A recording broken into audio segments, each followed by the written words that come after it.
This is the Artist Entrepreneur Podcast. We are your hosts, Amanda Ritchie, Noah Dock, and me, Kerry Wee. We're three artists brought together by the love of circus and dance. Amanda from the world of Cirque du Soleil as an aerial soloist. Noah, our academic, and me from the commercial dance world. This is one of the greatest jobs in the world, but it comes with uncertainty. Each episode contains insight on how to pursue art-based businesses. We'll have a variety of guests and have lively weekly Discord. Tune in every week to hear our perspectives on the minefield that is the artist's way of life.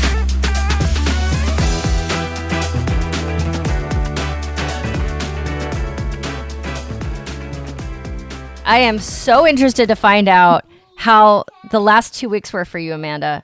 They were good. They were busy. But I want to hear about your 2 weeks first before we'll get to me. Okay, so we couldn't get a contractor to take our money for some reason. It's a long story. But basically, we decided to do it ourselves, all the things that we can. Not the electrical, not the plumbing. But so now I am renovating our kitchen, and Asa is doing all the hardwood floors in the upstairs. And there's a lot of construction in San Antonio, so there's a huge nail on my tire, a tire that I just bought. It went flat. It went flat, me taking her to school. I called the school if we were going to be a certain amount late. I can't take her. So we ended up going to the mall. I bought her a bunch of stuff from Claire's, and then I'm just tired. I can't. I mean, I was already, you know, when you look at your schedule and you're intimidated by it? It was that type of week, and I'm just at the end. I'm at the end. I need to chill. I need to chill. That's you all. need a vacation. I'm not going to get one, but I think just going to sleep tonight will help a lot. Yeah, Amanda, please. I saw all the photos and videos from Fire and Flight. Like, you know, a lot of our students are the same people. So I saw so many of their posts. They looked so happy to be sexy and on fire. It's all about, just, I don't know if being sexy is what it's all about, but just to be like out there doing your thing and yeah, it's always a good time. It's always so much.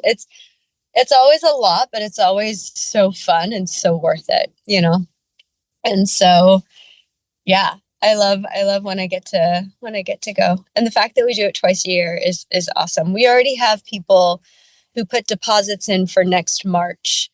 In October, we have, I think, 4 spots left for October.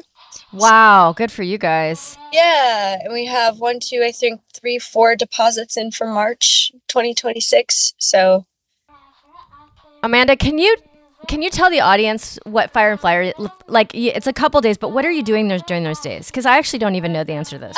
Yeah, no, totally. So it's a 2.5-day retreat out in 29 Palms, out in the desert. And it consists of aerial classes and fire classes separate from each other. So on the aerial side, we call it Aerial Island. I have a few rigs set up, and we have like a big shade structure, but we offer silks, hoop, spiral, chains. What else is there? Square, many other things. And we have rotations throughout the day. And on the fire side, they offer fire eating, fire breathing, fire fans, fire sword, rope dart, like all these weird fire things. And then we have photo shoots available. You can get photo shoots with fire wings and a fire bath. You can be set on fire in an aerial, apparatus, whether that be chains, lyra, a square. We set the spiral on fire this time around. So this fire, wow. we wrapped the whole bottom half with Kevlar, and we made it rain essentially, which was really fun. And so at the end, we have performances for people who want to showcase either what they learned, what they've already been working on, what they're workshopping, several photo shoots, like I said. And everybody gets a chance to experience the butane bubbles. And so they get footage of all of their burns, anything that they do on fire. They always get a slow motion video of that, whatever burn. Aerial footage if they're doing performances. So they get a lot. It's a really, really, really cool 2.5 days. And for my curiosity, how much is the early bird rate? Like if somebody wanted to get into October right now, if there's any space available? There's 4 spaces Well, I'm so bad. I'd have to go look at it. It's the website is fireandflight.com. So Okay. have a look there for audience members who are listening who want to know, because I don't want to say the wrong price and then have it come back and be like, well, I heard on this that this was this. Yeah. Yeah. Yeah. So have a look at whoever's interested, fireandflight.com. And then we haven't debriefed since Viva Fest. How was it? Viva Fest was great. Viva Fest was so fast. I essentially I taught 6 workshops, and then I judged for 7 hours, 5 hours, 5 to 7 hours, 6 hours. I don't know, something like that. And then I turned around as soon as I was done teaching my last workshop on Sunday. I had booked it back to LA to teach my 6-hour day in Huntington on Monday. So that kind of Girl. happened really fast. But Vegas, Viva is always really fun for me because it's like my one time a year that I get to reunite with all of my Vegas people. It just gives me that reason to be there. So I get to see faces that I don't get to see, all the time. And so I saw a face that I was so happy to see. I hadn't seen him in like maybe over a decade. So it was really cool to see that one specific human. So it's always really fun for me to go. I love it. Yeah. Noah, how's the Red Flags alpha testing going? I want to hear about that. Red Flags, we are done with our first round of testing. We fixed all the bugs, and the app is market ready for a first push. So we're going to move from development to support next week to be able to start running this thing. And now we just have to get our go-to-market plan moving and the finances for that underway. And that's exciting. How do you feel? Do you feel super accomplished? No, not at all. But that's to be expected. You feel a little accomplished? Not really, but that's okay. That's okay. That's just where we're at. Okay, that's awesome. That's a huge step. That's a huge push forward. Noah.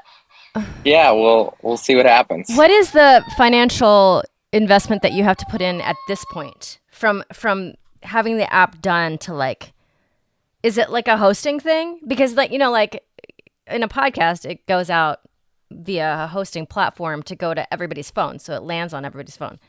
Is it the same for the app? Eventually, like once you reach a certain amount of users, yes, that you need to, pay a certain amount in storage for data and things like that. And we do pay for that now, but it's a very low fee from different platforms. Like some people use AWS, some people use Oracle. So, once you have millions and millions of users, it gets more and more expensive, obviously. But where we're at, it's fairly negligible in terms of pricing. The way the platforms make their money, so like what you're talking about with podcasts, where like you pay some sort of subscription fee or some sort of fee in order to have the podcast on different platforms, right? Well, and it's pretty cheap, right? Because unless you're big, it's like $9 a month type of situation. You can have a couple shows on one hosting platform. Yeah, it's something like that. Yeah, so the way that apps work, or at least Red Flags will work, is that because it is a paid for subscription by the user, the platform, meaning Apple or Android, will take a percentage of the fee. So they take a percentage of whatever the cost of the product is. And yeah, so that's how the sort of hosting platform side of it goes. They take a percentage, storage and sort of other platforms or other processes, like our messaging works through a different application. We pay for that separately. Yeah. So that's sort of how that works. Okay, awesome. And how about all the other million balls that you have in the air? How are those balls going? Um, they're going. I really need to get some more social media clients, or something like that. I'm sort of looking for a job in a way. I I either need to find more social media clients for my daily life job, or pick something else up, like some sort of cocktail thing or bar thing, or maybe an entertainment job or something like that. So there's a funny part about like doing all this entrepreneurial work, but at the same time I'm now like applying for other jobs, or I'm looking for clients in other jobs. So because social media management is something that people do look for, I one of the ways that I find clients is I go on LinkedIn, I go on Indeed, I go on ZipRecruiter, I go on Craigslist, jobs, things like that. And I look for job postings for social media managers, and I apply to them, or I write them an email and I say, hey, I do this, but I also do this with my own company. So, where if you're looking to just hire somebody to have in your office, that's great, totally cool. But if you're open to another option, or if you're looking for a company that can sort of help you from the outside in, I offer that and see if I can find clients that way. And everybody has a different sort of hiring process, or finding a company like me, and so it's a different test every day. I find it so interesting because I've struggled the last 7 years with my business, is that you're building this thing, but then you don't have cash flow necessarily while you're building it. That's the hardest. Because like you have money, but it's in things. Yeah. It's invested. Yeah. So you're like, You still need to. Yeah. And the way I'm sort of looking at it is like red flags is the place where my money is, but I also need a day job. And my day job, one of those options is also an entrepreneurial venture that is my own thing. But I don't have capital in it. I just have my expertise and my time in it. But yeah, it's funny. I've had this conversation with a few people recently, with the idea of, what are you investing in? What are you spending your time, or what are you spending your money to move forward on? Whether it's real estate, whether it's a business, whether it's an idea, something like that. And then what's your day job that's going to help you to fund that investment? So what are you using more of your time or your expertise on in order to, fund that investment, but also fund your life, to make sure that you have a roof over your head and food on the table, and in my case, my dog happy. It just depends on who you are. Yeah, exactly. Oh my God, you just hit the head on like the hardest nail in our lives. Yeah. Like, to build the way we want to build and have this future goal, and us putting one foot in front of the other towards that goal. And I think that because the social media presence, because of all the things, I have this feeling that some people might think that you just have money all the time. You know what I'm saying? That you're doing good because your name is coming up and your videos are coming up, and you feel like if we're doing the marketing well, then we feel like really like abundance. There's an abundance around it. But you could very well be like really freaking broke at the same time. Yeah. We're all shaking our heads. Yeah. Well, necessarily For sure. equate to money and monetary abundance. Necessary. I was just thinking about that today, because I just spent a whole crap load of money today because I brought Bean to get a treat because my tire broke. And then because we were out, I bought lunch, and then, my gas tank was so empty. I was like, I can't afford this. Yeah. all this happened because my tire burst. Yeah. Otherwise, we wouldn't have done all that stuff. Yeah. And I'm like, oh my God, I'm at like a $300 deficit today because of one thing. My budget doesn't have that space for it right now. Yeah, same. Because we're renovating a house. What are updates on that? So Asa's doing the kitchen himself. Okay, yeah. So apparently, I felt like I was unhinged the way we were getting ghosted by contractors. Oh, no. That's how I felt. Like, I don't like my friends who are dating or getting ghosted all the time. Like, we would have a meeting with a contractor, 2-hour meeting. They're doing all the things, and then crickets. No quote. What? And I'm like, the only reason that we came up with, because I'm like, well, why do the meeting? Right? If you're just not going to do the quote. And Asa was talking to some of his friends, and they think that it's because contractors take the quote and they pick and choose the biggest ones because spring is the high season. So we might hear back from these people in the summer, or I'm sorry, in the fall when they go slow. But how does one run a business like that? Because I'm like, peace the fuck out, bro. Like, I'm not going to hire you if you ghosted me. Like, if you said, I can't do this job right now, thanks for whatever, who cares? But like, the ghosting Sure. in a business? Yeah, that's weird. I think so too. That's weird. So I just don't think you gain any from a business perspective. You don't gain anything from ghosting. No, but you just can't. Like it, right? Even if you say like you would prefer, just like dating, I guess. You would prefer somebody to be like, I don't have time for this. Yeah, like now. My schedule doesn't have time for your small project. Yeah. Fine.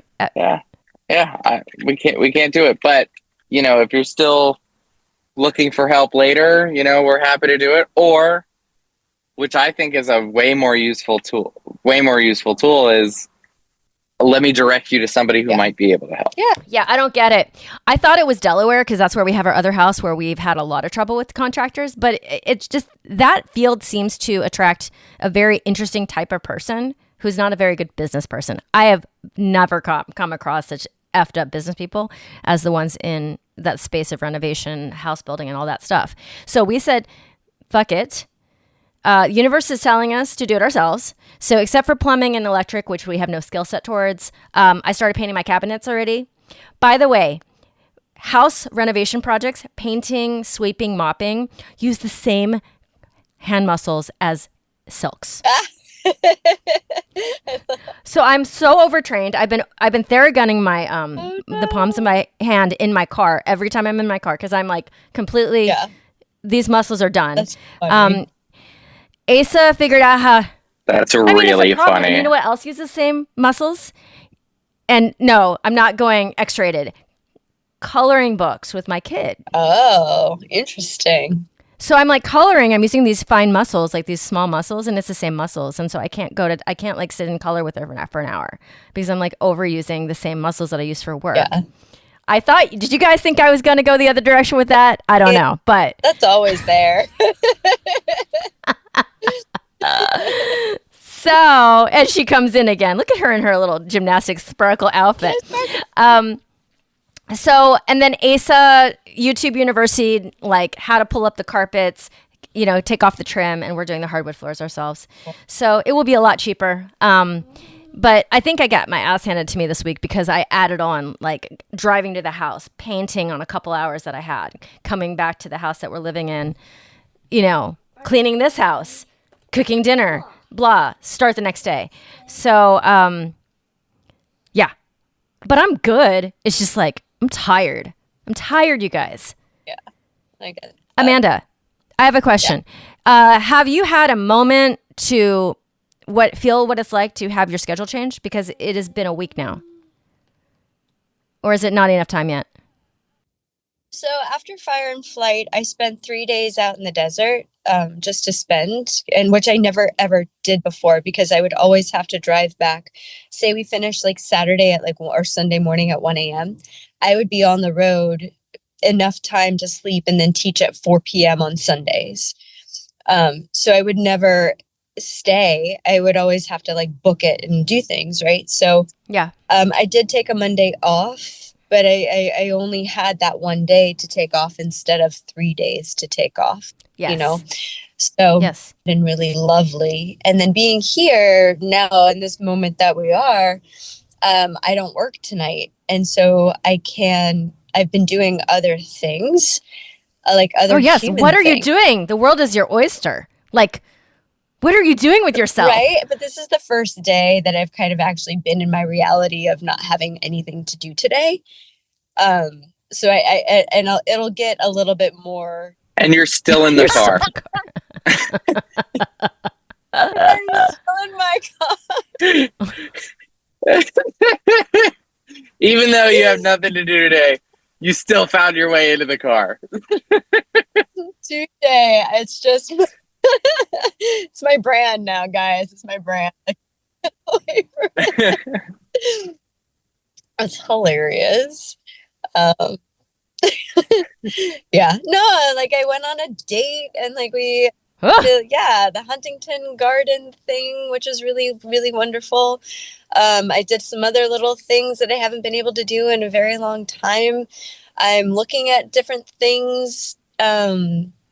I'm working and training more for me. Like I'm gonna join a 2-week free class pass situation and take some Pilates classes and dance classes around, and get myself moving that way. That's the goal. Yeah. Nice. So right now it's good. Talk to me next week when I'm like, oh my God, I'm pulling my hair out of my head and I need something to do with my time. No, I don't think that's going to happen. I think you're going to be like, oh, I can take a ballet class. I'm happy. Yeah. Yeah. Yeah. It's been, like I said, today's the first day because I came back from the desert and I went straight to work, but I had 3 days in the desert of nothing. Right.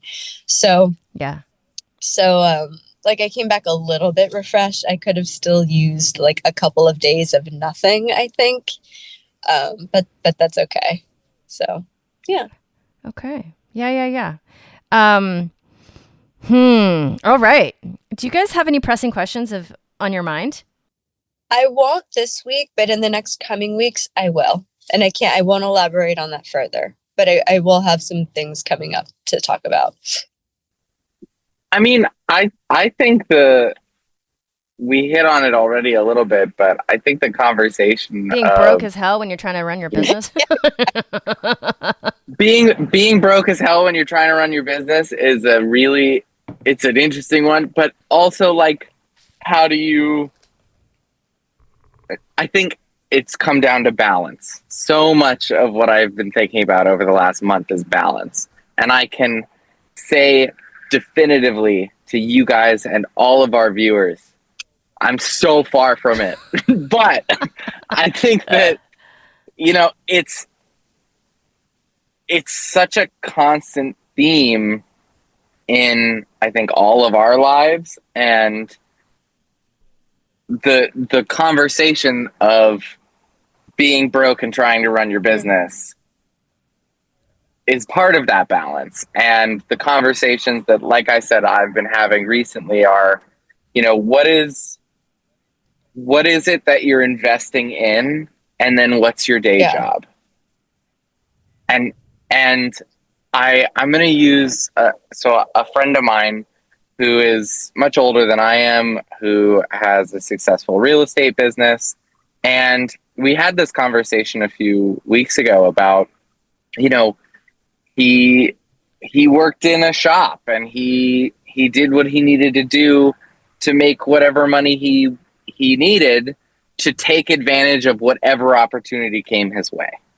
Maybe that was an investment. Maybe that was buying a piece of real estate. Maybe that was being able to buy into a business that he was working for, and then he could be a partial owner.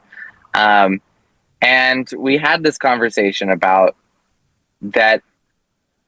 Not that there's a safety net, but that your day job is what allows you for a certain time to exist while working towards something greater, whether that's an entrepreneurial dream, a personal dream, or whatever it might be.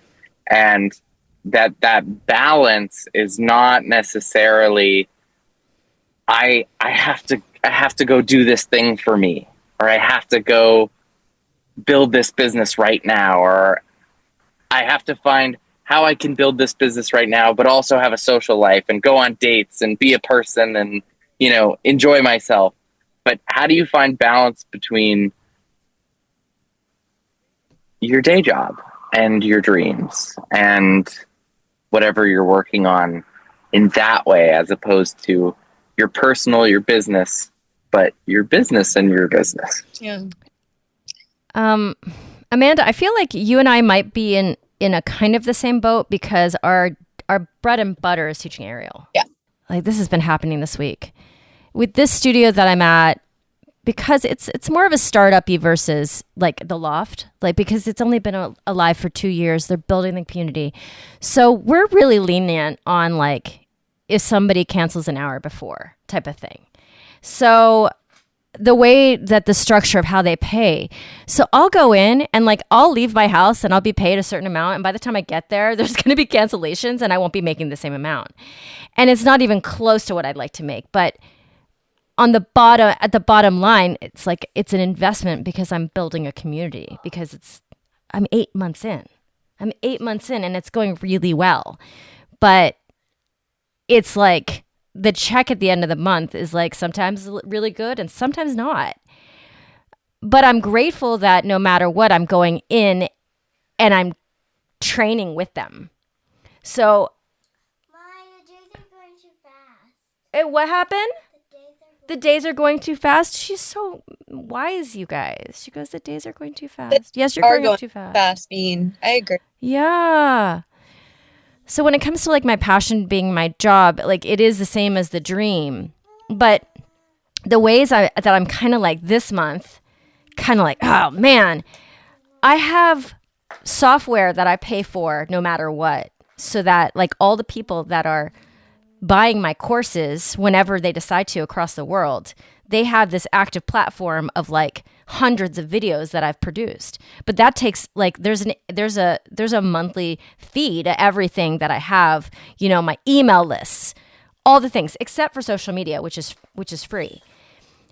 But on the months that I don't sell a random course here and there, those things that I'm paying for are now coming out of my income, not out of a course that I've sold. Like, it's not paying for itself. And so it's been a month like that where like we just had a show at my studio. So like it can either go up with attendance or go down, because some of those performees are like, oh, I'm going to take a 2-week break off at class because I'm freaking tired. So it kind of got slow at the studio. Online, it wasn't popping. But I also know that like me posting a lot and going full force, it doesn't necessarily correlate with like me getting money. Like that happens whenever it happens. And I kind of have to absorb the months where it's not like that, so that, you know, it's the highs and the lows. So I'm definitely feeling it right now. 2 months ago, I was like, oh, we can buy a house. Like I felt so confident. And of course I still feel confident, but like I just had a lot of extra padding and not right now. And I'm like, oh my God. So like I wonder when I'm not going to ever have to feel this way again. You know, like when you're past a certain point, like where your needs are being met and then everything's extra, you know, I want that. I really want that. And it's not here yet. Yeah. I love the word that you used, padding. I think padding is such a good word for what you were talking about. And the thought that I had for you is, okay, so you said that teaching is your baseline. Teaching is your day job, right? Is where that comes from. I think the irony or an interesting way of looking at how time changes things, and how those moments of more money, of, oh, we could totally do this, to, oh shit, what's happening? That ebb and flow. You've embarked on this real estate venture, and you're starting to collect real estate, and there will eventually be money that's coming in from that side. But right now, your baseline is teaching, and the real estate venture is the investment. But there is a world in which those switch. Yeah. In which your real estate becomes your baseline, knowing, oh yes, I collect monthly rent. And it doesn't matter if, I have 3 less students in this class or 4 less students in this class, because my Adding. my buffer has been, my It's padding coming from somewhere has else. been met. Yes. Yeah. Mommy. Yeah. It's just, you guys, it's been a financially painful, very painful 5 years. It's like you make sacrifices and they're totally worth it 10 years down the road. But like I look back at our last 5 years, we made a huge move to put ourselves in a place where to flip this whole diagram where it's working for us and we're not just Right. like drowning under it. And it's getting there, but it's like, so right now, and it's only 4 months, we are paying for 3 houses right now. We're paying for the house that we live in. Yeah. We're paying for the house we bought. And then the house that we have tenants in has rent coming in.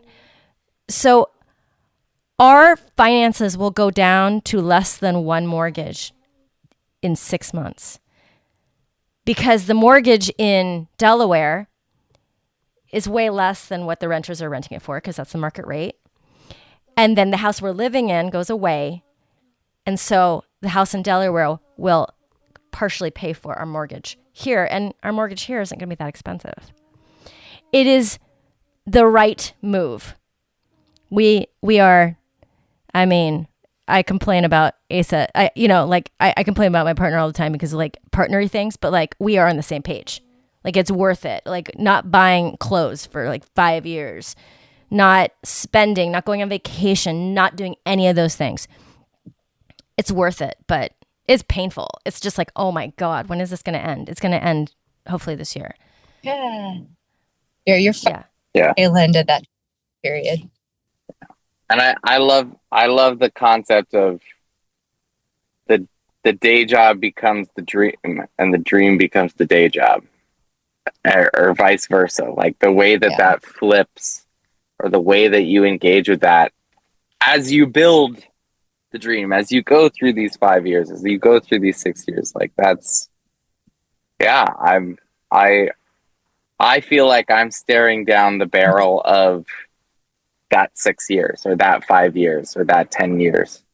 Like you're at the beginning of it because you're investing in, because your app, and it will flip on you hopefully, but man, you're at the beginning of it. Well, I'm looking at it for the app, for real estate, for even for my social media business. Like there's a lot of things that I see in probably the same way that you saw them years and years ago, of like, okay, what is the best move right now? And I know, Amanda, you're thinking similarly. Totally. Yes. Oh, yes. I had thoughts, but they've left me for some reason. So keep talking. No, it'll come back to me. Well, Amanda, I think we all in our own way got to a point where we're like, okay, it's time to like do this. Like what moves are you making? Like, I think we're watching you do it, but like from your perspective, what are the moves that you're making right now for the future? Well, I think for me, like, because my schedule was so heavy, like that going back to in the business and on the business, right? My schedule was so just me run, go, go, go, go, go all the time. Not sustainable. It just isn't. And so I've hit that. Like even though I'm still new into this new schedule shift, I now feel like I have a clearer head. I have clarity on where I want, what I need as a human, as a business person, as an aerial instructor, as all the things. Because I have actually time now to focus in and to decompress and to just be without the nagging, oh, I have to go teach in 2 hours. You know what I mean? And so having that kind of slowed down is giving me the push that I needed to move forward so I can grow. And in that growth and the steps that I'm taking, I will elaborate on all of what I'm going for in future episodes. I can't give anything right now. But steps are happening. Things are turning and shifting in a way that I am very surprised by, actually, in a good way. But that being said, where you're at, Kerry, right now is where I foresee myself to be this year, next year as well. In the sense of a very painful transition of I'm going to be spending all of the things. Yeah. On that return is going to take a while. Same place that you are at right now, Noah. So you're like staring down the barrel of it. I'm like seeing the barrel. I'm window shopping the barrel. I haven't approached the barrel yet, you know? I don't know. I would make the argument that you're staring down the barrel and I'm actually window shopping the barrel. and Kerry has already fired the shots. Coming out the other end of the barrel. I mean, I hope. Yeah. Oh my God. I hope. It's like when they say that a business takes 10 years, like if you really want to build a brand and a business, it takes about 10 years. I didn't want that to be true, but I feel like it's true. But you know what? I think that for me anyway, my brand is as grounded in flight as me as a teacher. It did take about that long. It took about 10 years of teaching every single, of course, not every single day, but almost for 10. Yeah, but consistency so that people are like, you know, they recognize the brand, they have the idea in their mind, and then the call to action to actually take a class from you or to reach out or to get one of your products. Yeah. I mean, that is a long... that it's because you're building trust. You're building public trust with what you do, and it takes a long time. The studio that I'm working for, they've been building public trust for a while, but like San Antonio is not LA, so it's like we actually have to like grow a population of people who are interested in aerial. Yeah. Because a lot of these people don't even know about it. They're like, oh my God, that seems so wild, and you know, like not something I would necessarily do, but then you have to convince people, and you know, so the studio is that same thing. It's like that's going to be a 10-year project, whether or not I'm involved that long or not, but I would like to be involved for as long as I'm here in San Antonio. It's such that brand building process, and then it took me so long at the beginning, because at the beginning when I was creating my courses, you're still broke, so I'm just like, I need to make money doing what I'm doing, but I'm like, I can't expect this to spit out money quickly. It's not going to be quick. Yeah. Right. But I'm not making money, but I still have to keep doing this. I still have to go along the course. Yes. Oh my goodness. A little side tangent. So I finished my taxes this year, and apparently I had too many W-2s on my side. I made too much money and I had very little taxes taken out on my W-2s. My 1099s were fine. So I ended up owing so much money this year. So it's like, you still need the day-to-day business, but don't make too much, because it'll eat you. But wait, are you an LLC or a corp? I am an LLC. I was an S corp. I dismantled grounded S corp December 2024. I reopened it as an LLC in January 2025. Okay, so did it help to be a corporation? No, because those were W-2. This was W-2. This had nothing to. Yeah. Business, I was fine. It was great. My W-2s fucked me. Oh, no. Yeah. Yeah. So it's like, make money, you have to, but not too much. No, but it's hard, because as a business, like as the brand, as the business owner, the person who's putting out the videos, I want the feeling of abundance to be projected, and I want the feeling of abundance to be living inside of me. I want all of that to be abundance. But it's contradictory, because you're just like, my bank account's not abundant right now, necessarily. I have to go. Oh yeah. But what I'm going to leave you with is that one of my father's favorite sayings is, "You want to pay $1 million in taxes." That's one of my father's favorite sayings to me growing up. He was like, "You want to pay $1 million Because that means you made that much money. That's the goal, right? Like that's what you want." And I feel that tax problem. But yes, I have to go. Okay. I'm sorry. Okay, Bean, say goodbye to Noah. Say bye. He's got to go. He's leaving. Bye. Bye. Say bye. Bye, Noah. I know. Bye, Bean. Bye. The hair. I know. Style. Bye. Bye. Amanda, so let's close this one out. So do you feel like Bye. I mean maybe I should use this moment to just be appreciative that I'm not at the beginning of my 5-year journey anymore. That's a really good perspective. That's a really good, Yeah. angle to see it from, for sure. But also, Yeah. Like of all the things to come, like as sticky and as horrible as these last 5 years, like just wait until that payoff happens, and then you can I know. breathe. Like all of this buildup for like that end result is going to be that much sweeter. I always think about the idea of grandparents because they have all this time now, right? Mm-hmm. And I'm thinking about me as not even a young person, but like my entire life up until now. You're trying to do all the things, and it's so hard to enjoy all the things while you're doing all the things. Like the last 5 years have been financially very, very tight for us, but it's Bean's 5 years of life, which are arguably the best years of my life. Yeah.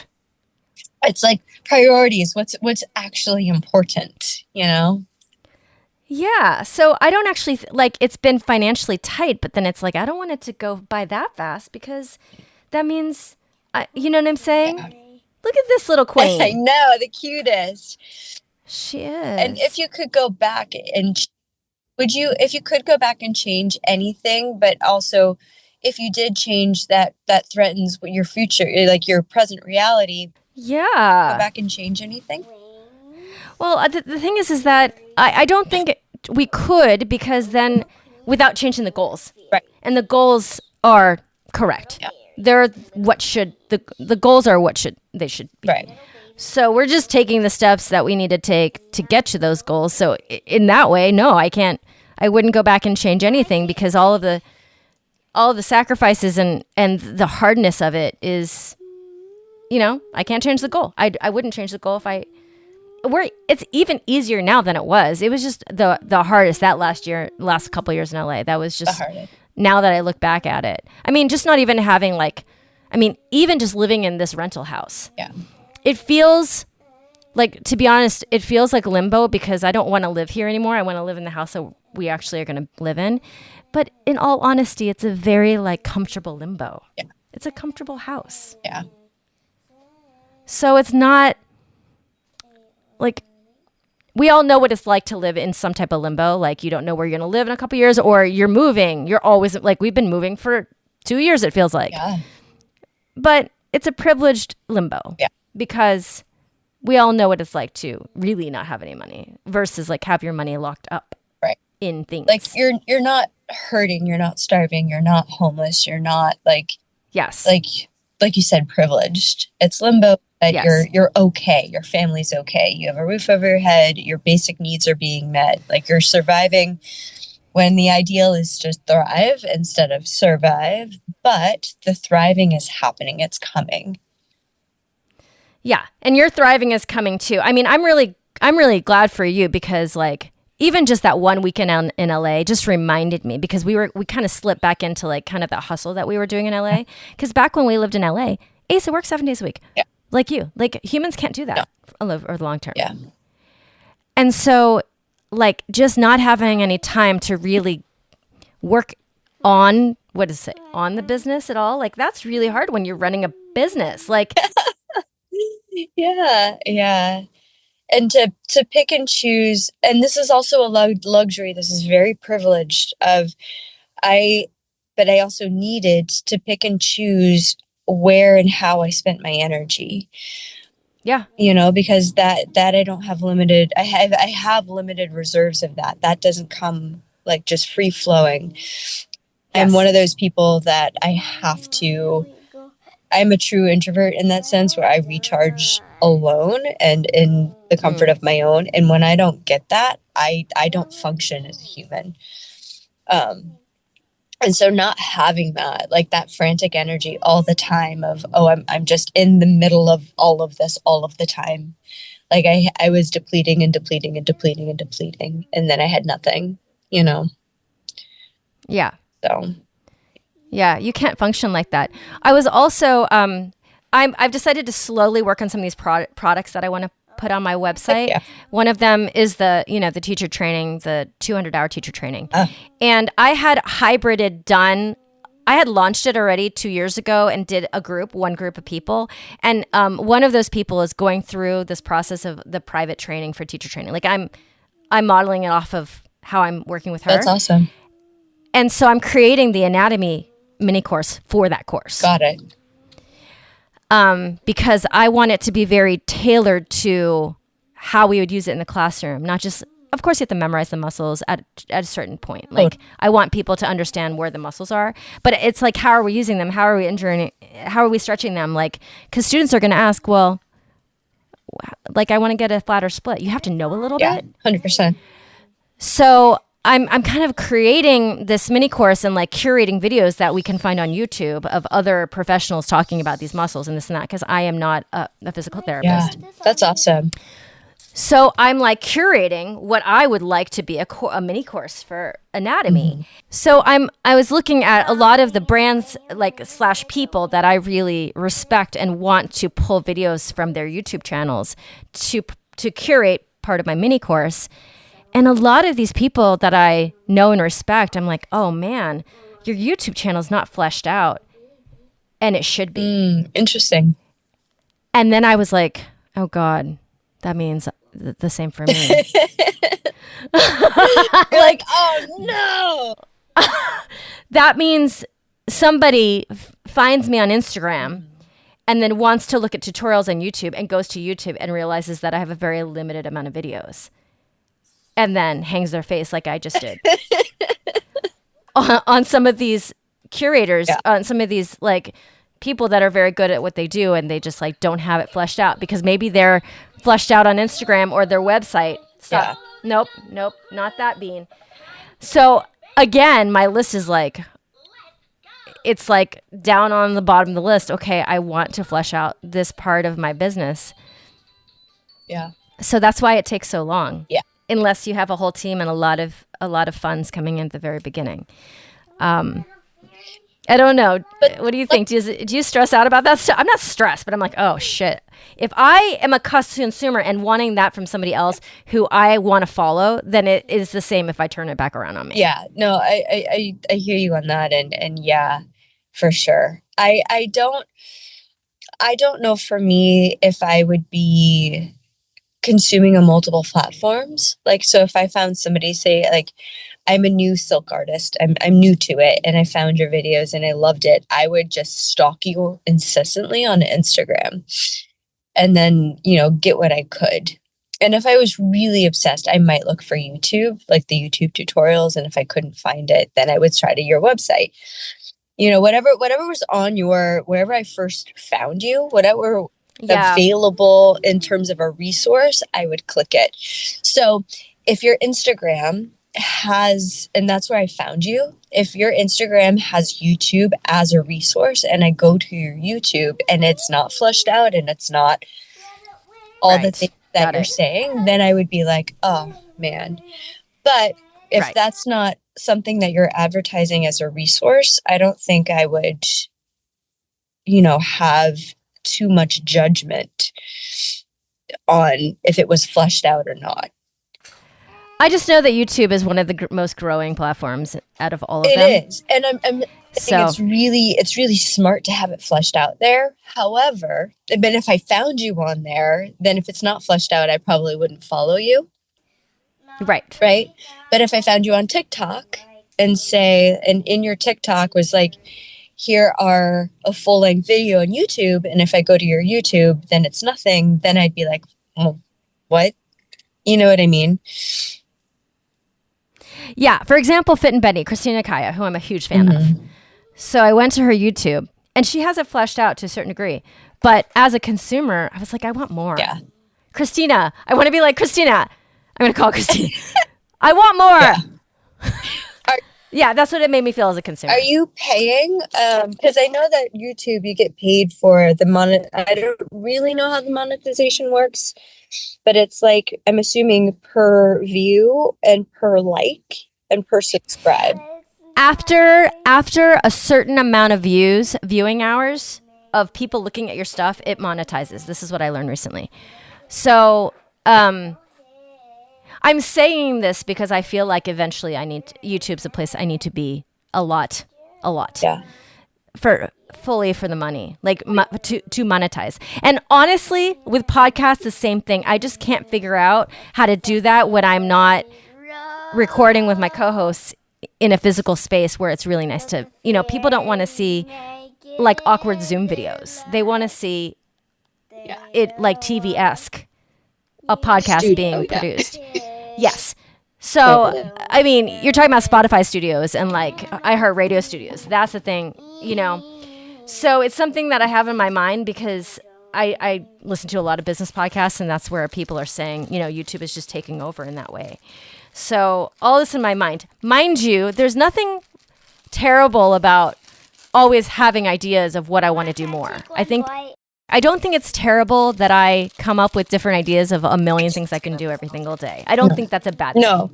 But it does make me like, It gives you a little anxiety. A little bit. I'm just like, oh my God, all the things I have yet to do in my life, But I mean, you're never ever going to feel like, you're right. It's always going to feel that way. There's always going to be something at any point in time. Like there's always going to be a list of things. And when you check off 10 things, 10 more things are going to come up,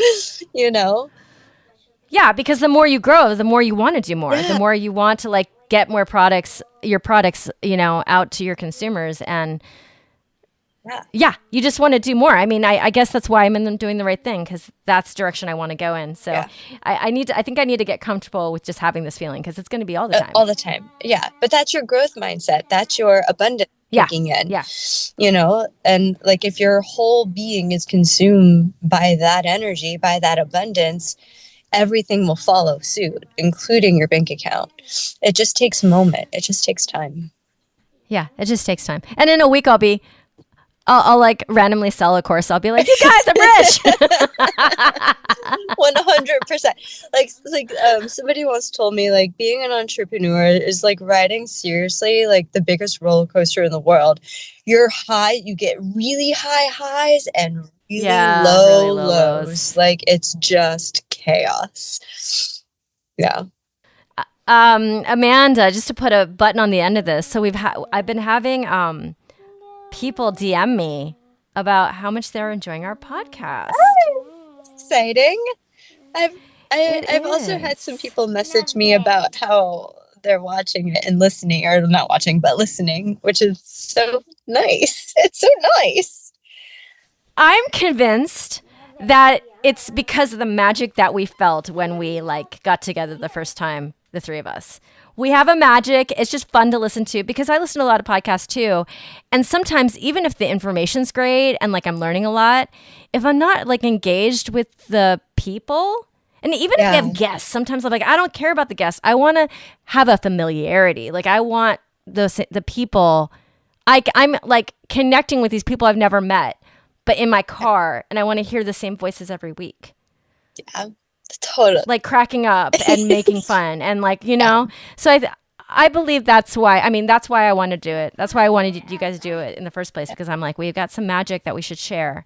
But yeah, that's exciting that people actually care to listen. I agree. And the fact that they care to listen is insanely lovely and wonderful and just wild, but awesome. But we do make a good team, the three of us. Yeah. Like, yeah, it's a really cool mix, and like listeners are wonderful. But the fact that I just get to sit and like talk to you guys every week is icing on the cake. It's the best. Yeah, and I'll stand by this for our whole lives, Amanda. But we came up with this idea, but Noah is the ringer. He really is. I know. He's the That's one. okay. He's the one. Did we tell him this? You know he's not going to No, listen. I think no, he's not listening. He records it and then he's off. He's gone. got too much to do. Peace out. Yeah. We'll let that be our secret. Thank you so much for tuning in. You can find Amanda Ritchie at Grounded in Flight on Instagram and at Noah Doc on Instagram, as well as Red Flags app. And me, Kerry Wee, you can find at wrapyourheadaroundsilks.com. Thank you so much for being here. We appreciate you. We have so much more coming at you, including guests that are in this art world, that are blazing their way through new businesses, and just more banter from us. Thank you for listening. This is The Artist Entrepreneur.